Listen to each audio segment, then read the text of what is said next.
Okay, I think Mr. Noam got things started for us here a little early. That's okay. Thanks for getting the computer all set for me, buddy. You know I need help. Okay. He's got interesting taste in music. I'll give him that. Alright, folks. Hey, we are on day 2 for your science session. So we are on Thursday. Alright, so reminder from last time, this week and for all year, you guys, if you get maxed out during any time during your school day or even in the evening, if you're doing your work in the evening, walk away from your screen. That includes your cell phones. Go outside for a little bit, even if you're just sitting under the porch. The point of taking the break is not to get on another screen, but to get yourself away from all this artificial light on these screens that we all have. And I'm working on it too, just like you guys. So here is our agenda for today. We're going to talk shortly about email etiquette. We'll look at pup of the day. Number 3 is life science, also called biology. 4, biotic versus abiotic. Basics of data collection. Introduce the next project activity, and that is a mission. You will be a slug census worker or a slug assassin. And then we're going to go back to our live Zoom, and we are going to share our rain gauges and any data and any questions that folks might have. Hey, there's our pup of the day today. You might be able to guess what type of breed that animal is. A lot of people use them for guard dogs, but they're super sweet, and they have floppy ears when they're young, and when they get older they stand up straight and they're kind of pointy. Email etiquette. Now is the time to practice good habits for emailing people. Not just your teachers, but it's just a great skill to practice. So let's look up here at the top. You want a heading of some sort. Your message. Use good manners, like please and thank you. And then finish it with your first and last name. And then if you're emailing a teacher, putting your period is a great idea. So here's an example down here. Hello, Mr. Jazz Hands. I was wondering if you could please tell me when the slug assignment is due. Thank you for your time. Sincerely, Dan Adair, 6th hour. 6th period. So that's just to give you something to look at. Try and practice that. You're going to need that the rest of your life, guys and gals. Is life science also called biology? Yes, it is. The word bio, we call that a root word. So the root word bio means life. And the word ology, so that's another root word, that means the study of. So when we talk about root words in science, usually we're going to talk about the Greek meaning or the Latin meaning. So a lot of these words were made up a long time ago in a different language. And we look at the root words or where it started. So biology, it does mean the study of life. So it sounds like life science to me. Okay, let's look at biotic versus abiotic factors in our ecosystems and environments. So take a look at the very top of this slide, you guys. It says add this slide to your science notebook if you have one. If you do not, it is totally okay. We will refresh on this stuff when we all get back together in person. So if you got a notebook in front of you, that's great. If you still need to go get notebooks for your classes, try and talk to your folks or whoever you're living with to help you out with that. And if you need to call the office for help to get that kind of stuff, we are here for you. Biotic. So think of what we just did with the root word bio. What did bio mean? Life. Good. So biotic, that is something in our ecosystem that is living. Examples up here in Alaska, oh, we got a whole bunch, right? Mosquitoes are out there. Those are alive. Moose are out there. Those are alive. You're a living thing, and you impact the ecosystem and environment around you. And what about the things we cannot see that are living? Things like bacteria. So now that we are in a COVID-19 world, a lot of people are more aware of the invisible things that impact us. And one of those is bacteria. Hey, and guess what? Not all bacteria are bad. Did you know you have more bacteria inside your guts and digestive system than human cells that make up your whole body? So you could actually not live and do what you need to do without bacteria. Okay, new slide. Let's look at a word that's almost exactly the same thing. Let's take a look at the beginning. It has an A in front of it. So if you have a science notebook, let's put that one in there also. Again, if you don't, that's okay. Don't stress out. We will review all this kind of stuff when we get back together.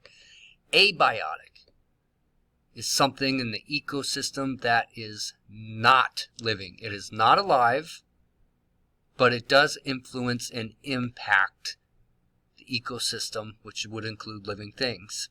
So what things, think about things that impact you that are not living.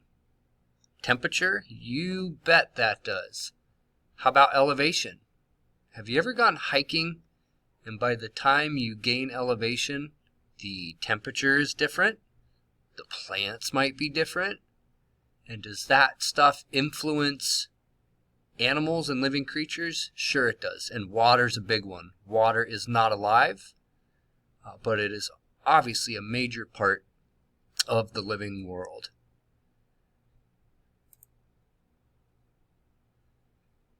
So let's take a look at this.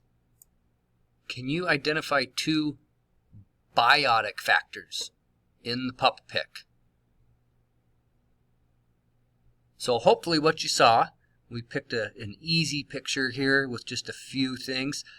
The dog's alive. That would be a biotic factor.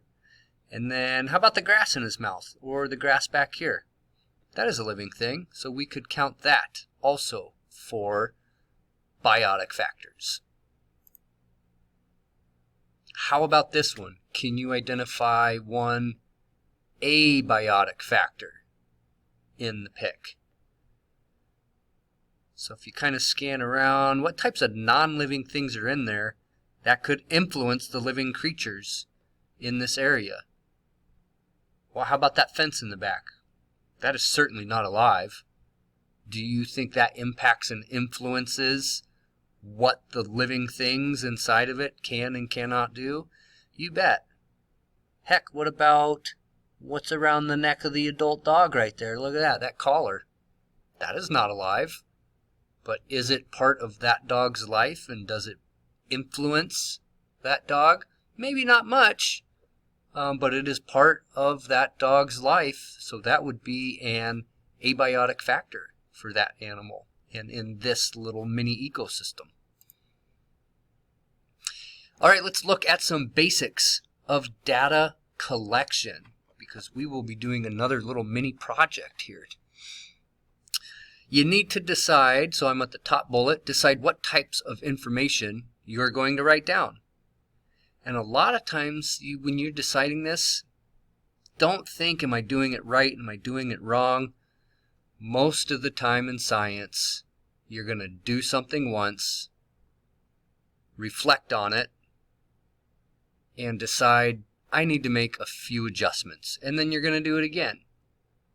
And then you'll reflect on it, and you'll make adjustments again, and you'll do it again. And some scientists on one experiment do it thousands and thousands and thousands of times until they really think they've got it just right. So don't feel you're doing something wrong when you're making your data tables. Data tables need a heading. So if you look at our little example down here, sorry I had that covered up, water temperatures at various depths. That would be the heading. We could also call that a title. Let's look at the third bullet. The headings on your data table show other people what everything is written underneath that heading. So what I should do here, data tables need a heading. I should have used the word title there, you guys. So second bullet, we should have used title. Okay, headings on your columns are right here. Water depth and temperature are your two headings. Parentheses, this is where your units are. So units are things like meters, Celsius for temperature. Why we put this up here in parentheses in the column heading?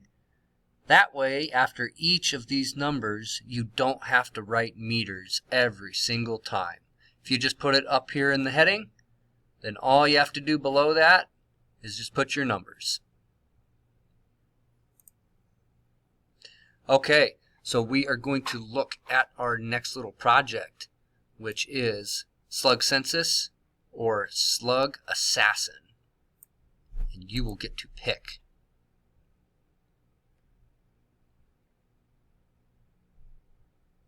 So we got a couple minutes left before we are cut off on our video. So just hang in there.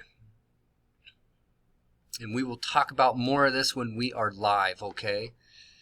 Here's what you're going to do. I want you to look right. I'm going to cover up this bottom part. Okay.